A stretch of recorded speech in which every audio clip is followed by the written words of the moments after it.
જય શ્રી કૃષ્ણ. સર્વ વૈષ્ણવોને મારા ભગવત સ્મરણ. શ્રી વલ્લભાધીશ કી જય. વૈષ્ણવો, ગઈકાલે આપણે સત્સંગ દરમિયાન જાણ્યું હતું કે આપણા હિન્દુ ધર્મની અંદર મુખ્ય કયા ગ્રંથો છે, કયા પુરાણો છે, એના વિશે પરિચય મેળવ્યો હતો. આજના સત્સંગની અંદર આપણે શ્રીમદ ભગવદ્ ગીતા વિશે પરિચય છે મેળવીશું.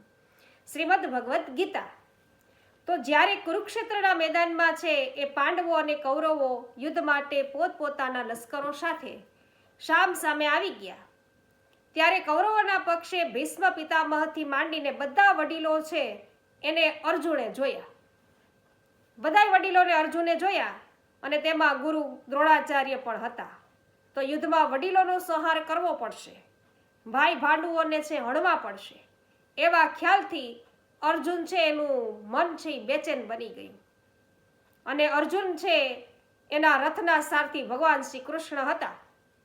રથના સારથી ભગવાન શ્રી કૃષ્ણ હતા અને તેમણે યુદ્ધ છે એમાં શસ્ત્ર ધારણ ન કરવાની પ્રતિજ્ઞા લીધી હતી કૃષ્ણ ભગવાને, કે યુદ્ધ દરમિયાન છે પોતે શસ્ત્ર ધારણ નહીં કરે.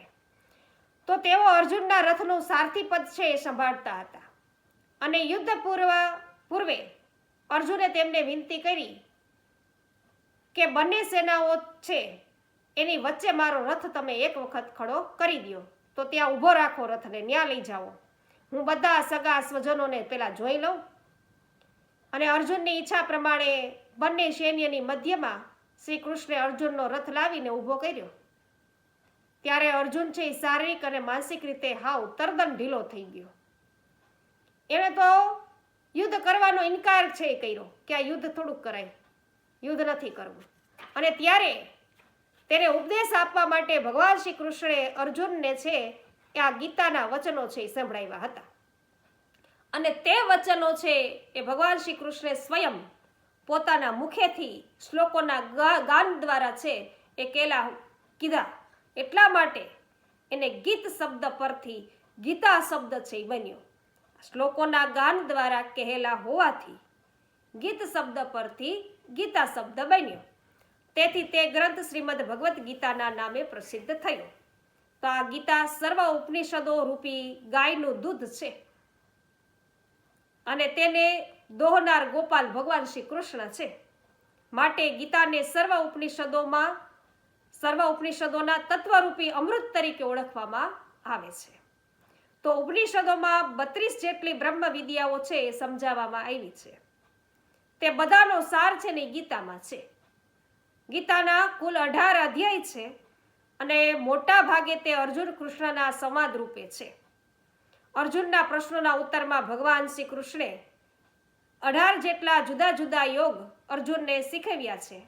માટે દરેક અધ્યાય એક યોગના નામે પ્રસિદ્ધ છે.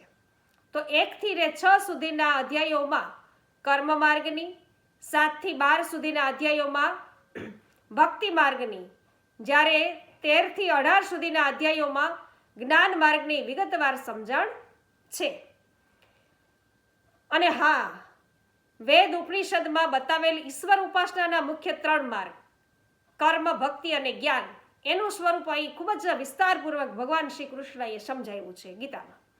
તો કેટલાક વિચારકોના મતે ગીતાનો મુખ્ય ઉપદેશ કર્મ માર્ગ દ્વારા ઈશ્વર પ્રાપ્તિનો છે, તો કેટલાકના મતે જ્ઞાન માર્ગ દ્વારા ઈશ્વર પ્રાપ્તિનો છે. શ્રી મહાપ્રભુજીના મતે ગીતામાં ભક્તિ માર્ગની ઉચ્ચતા અને તેનું પ્રાધાન્ય છે બતાવવામાં આવ્યું છે. અને 6થા અધ્યાયમાંના છેલ્લા 2 શ્લોકમાં ભગવાને પોતે તેની રૂપરેખા આપી છે.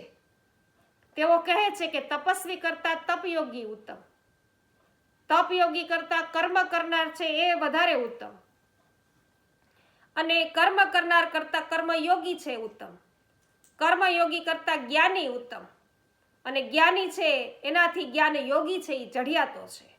જ્ઞાન યોગી કરતા ભક્તિ કરનાર ભક્ત ઉત્તમ છે અને ભક્ત કરતા ભક્ત યોગી ઉત્તમ છે. તો આ ભક્ત યોગી સૌથી ઉત્તમ છે અને તે જ મને સૌથી વધુ પણ પ્રિય છે. આમ ભગવાને સ્વયં ગીતામાં 3 માર્ગોની ઉત્તમતા વિશે સરખામણી કરી છે. તે ઉપરથી પણ નક્કી થાય છે કે ગીતાનો કેન્દ્રવર્તી વિચાર છે એ ભક્તિ યોગની પ્રાપ્તિનો છે. આથી ભગવાને અંતે 18મા અધ્યાયમાં અર્જુનને આજ્ઞા કરી કે હવે તું સંશય કરવાનું છોડી દે, પ્રશ્નો પૂછવાનું પણ બંધ કર, હવે તું વિચાર કરવાનું પણ માંડી વાળ. માત્ર તું એક જ કામ કર, મારું શરણ સ્વીકારી લે. બાકીની બધી ચિંતા હું કરીશ. તેનાથી તને છે એ સર્વ પાપોમાંથી હું તને છોડાવીશ. આમ શરણ દ્વારા ભક્તિ માર્ગનો ઉપદેશ એ ગીતાનો પ્રધાન સૂર છે. તો જેમ પર્વતની મધ્યમાં શિખર હોય તેમ ગીતાના મધ્યના 6 અધ્યાયોમાં વર્ણવેલ ભક્તિયોગ ગીતાનું શિખર છે. ગીતા ઉપર બધા આચાર્યોએ ભાષ્ય લખ્યા છે.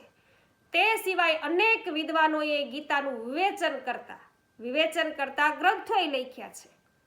તો પશ્ચિમના વિદ્વાનોએ પણ ગીતા વિશેના ગ્રંથો આપ્યા છે. ગીતાનું સ્થાન વિશ્વના આધ્યાત્મિક સાહિત્યમાં ઘણું ઊંચું છે અને ગીતા મહાભારતનો એક ભાગ છે.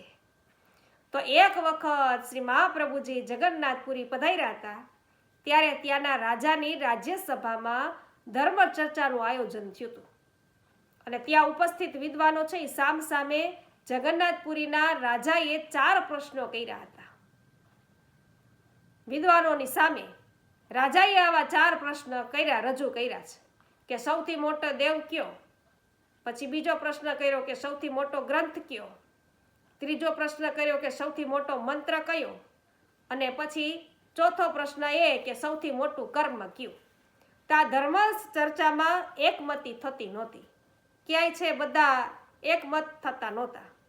ત્યારે શ્રી મહાપ્રભુજી એવું સૂચન કર્યું કે આ નગરના મુખ્ય દેવ છે એ શ્રી જગન્નાથજી છે અને તેમનામાં દરેકને શ્રદ્ધા છે, બધાયને શ્રદ્ધા છે તેમનામાં. માટે આ 4 પ્રશ્નોના જવાબ છે એ શ્રી જગન્નાથજી પાસેથી આપણે મેળવીએ. તેઓ જે જવાબ આપે તે જ સાચા જવાબ હોય. તો આપણને સૌને તે જવાબ સ્વીકાર્ય હોવા જોઈએ. એટલે બધાય સંમત થયા કે વાત બરાબર છે. તે શ્રી જગન્નાથજીની સામે સાઈનો ખડિયો, કલમ અને કાગળ મૂકવામાં આવ્યા અને મંદિરના દ્વાર છે એ બંધ થયા. જ્યારે દ્વાર ખોલ્યા ત્યારે કાગળ ઉપર એક શ્લોક લખેલો હતો. શ્લોક છે એ લખાયેલો હતો જેમાં 4 પ્રશ્નોના નીચે મુજબના જવાબ હતા કે સૌથી મોટા દેવ શ્રી કૃષ્ણ છે, સૌથી મોટો ગ્રંથ કૃષ્ણ એ લખેલી એટલે કે કૃષ્ણ એ કહેલી ગીતા છે, અને સૌથી મોટો મંત્ર શ્રી કૃષ્ણનું નામ એટલે કે શ્રી કૃષ્ણ શરણમમ છે, અને સૌથી મોટું કર્મ છે એ શ્રી કૃષ્ણની સેવા છે. આમ ખુદ શ્રી જગન્નાથજીએ ગીતાને સર્વોત્તમ ગ્રંથ કહ્યો છે. શ્રી મહાપ્રભુજીએ ગીતાના ભાષ્ય રૂપે શાસ્ત્રાર્થ પ્રકરણ લખ્યું છે અને તેમના પુત્ર શ્રી વિઠ્ઠલનાથજી શ્રી ગુસાઈજીએ પણ ગીતા વિશે ઠીક પ્રમાણમાં ગ્રંથો લખ્યા છે. આમ પુષ્ટિ માર્ગમાં પણ ગીતા પાયાનો મહત્વનો ગ્રંથ છે. વેદ અને બ્રહ્મસૂત્રોથી જે સિદ્ધાંતોની સ્પષ્ટતા ન થાય તેની સ્પષ્ટતા છે એ ગીતાજીમાં મળે છે. માટે હિન્દુ ધર્મમાં ગીતાનું સ્થાન વેદ પછી બીજા ક્રમનું છે. આથી ન્યાયાલયોમાં પણ સાક્ષીને ગીતાના નામે સત્ય બોલવાના સોગંદ આપવામાં આવે છે અથવા તો સોગંદ અપાય છે. તો વૈષ્ણવો, આ છે ગીતાજીનો પરિચય, ટૂંકમાં આપણે મેળવ્યો. અને હા, આવતીકાલે પણ આપણે સવિસ્તાર શ્રીમદ ભાગવત વિશે છે એ અવશ્ય જાણીશું. તો અમારી સાથે જોડાયેલા રહેજો. પુષ્ટિ સત્સંગ ચેનલને અવશ્ય સબસ્ક્રાઈબ કરી લેજો. અને હા, આજનો વિડીયો પસંદ પડ્યો હોય તો લાઈક, કમેન્ટ અને શેર અવશ્ય કરી દેજો. અને આવા જ સત્સંગો સાંભળવા માટે સ્ક્રીન પર લિસ્ટ આપેલ છે તેના પર ક્લિક કરજો. સર્વને મારા જય શ્રી કૃષ્ણ. શ્રી વલ્લભાધીશ કી જય.